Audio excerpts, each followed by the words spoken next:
6 days to go until the general election. Boy, we are doing well. How do I know? The level of attacks. To begin, they've dug out a statement from me 10 years ago saying I thought there'd be a war in Ukraine, that we'd made some terrible errors of expanding NATO and the European Union. Well, I was right. They were all wrong. But funny, isn't it? That now gets conflated into I support President Putin, which I never have. I've always thought he's a very, very bad and dangerous person. That was the beginning. That was the beginning of the real pushback against the Reform UK vote, against the momentum that is happening out there in the country. Oh, by the way, I was opposed to the Iraq War, which finished up killing hundreds of thousands of civilians. I was opposed to the Libyan War, which led to the creation of ISIS and the boats crossing the Mediterranean, some of those people now coming across the English Channel. The establishment always fight against me because you know what? I get it right a lot more than they do. And now we get the most incredible saga over the last 24 hours. A so-called Reform UK activist turns up in the Clacton office last Saturday, goes out with an undercover, apparently, Channel 4 news team, and makes a series of very, very racist, derogatory remarks about Rishi Sunak, the Prime Minister, about people crossing the channel who he wants to shoot, about turning every mosque into a Wetherspoons. I mean, I watched this stuff. I thought, this is just so over the top. No one speaks like this. This is like an Alf Garnett comedy sketch going back 50 years. And yet, overnight, we found out that the guy is an actor. So we called him this morning. The Daily Telegraph called him this morning. He denied being an actor. After a short period of time, he admitted to other media outlets that he was an actor. And then we found his own website, where he speaks and advertises his services for adverts, for acting, whatever else it may be. And he describes himself as being very well spoken, but he has an alter ego. He can do what he calls rough talk, all right? Now, when he turned up in the office in Clacton last Saturday, I was there at the desk working. He turned up and it was proper call blimey governor. Right? He was playing the alter ego. He was acting and not being himself from the moment he arrived. Then he goes out by coincidence on a canvassing team with an undercover reporter from Channel 4.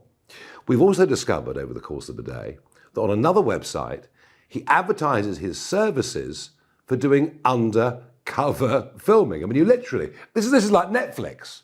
You literally couldn't make this up. Now, we went back to Channel 4, questioned who this guy was, the veracity of what he was saying and in what role he was positioning himself.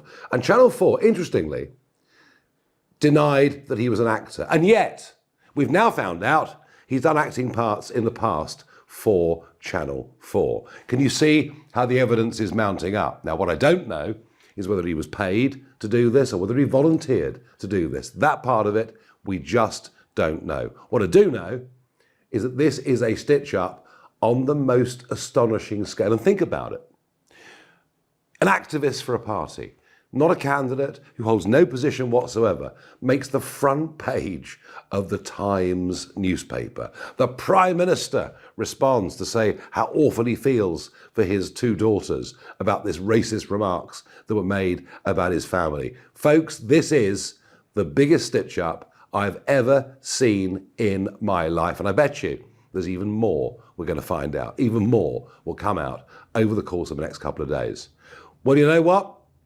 You only start taking flak, as they used to say in Bomber Command in World War II, when you're getting near the target. And we're getting near the target. The establishment are literally terrified of us.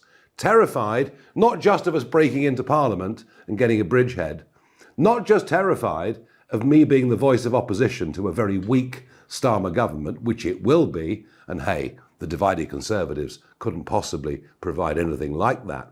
What they're really scared of is what I've said. Over the next 5 years, I intend to build a mass movement of millions across this country for real change. And they know that I could do it. They know that we could do it. And they're terrified because they know that would have an unstoppable momentum. Everything about British politics, the electoral system, the parties, the media is designed for nothing to change. Starmer taking over from Sunak.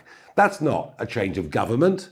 It's a change of management. And all the deep-seated problems that we face will continue and, in fact, probably get worse. What we're about is a strong, positive vision for this country, its future, the way we educate our kids, to give people a chance to get off benefits and go to work and be better off, to genuinely control our borders, to leave the ECHR, to stop people literally taking the mickey out of this country, to stop the population explosion that is going on through mass migration and devaluing everyone's life. We have got a radical plan to change this country for the better. And you know what? The vested interests want to stop us. All of this appalling, dishonest behaviour that I've seen against us, our people, and indeed me, makes me even more determined to succeed next Thursday.